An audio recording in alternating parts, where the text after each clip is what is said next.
सदा समर्थ बनने वाले ज्ञानी तू आत्मा भव।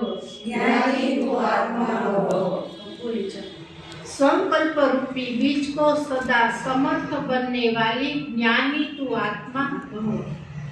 ज्ञान सुनाना और सुनने के साथ साथ ज्ञान स्वरूप बनना। ज्ञान आपने बीजाने संभळावी અને એની સાથે સાથે આપણે જ્ઞાન સ્વરૂપનું પણ બનવાનું કે ज्ञान स्वरूप बनना। अर्थ जिसका हर संकल्प बोल और कर्म समत हो व्यर्थ समत हो जाएगा, व्यर्थ हो जाएगा। समत वह व्यर्थ नहीं हो सकता है।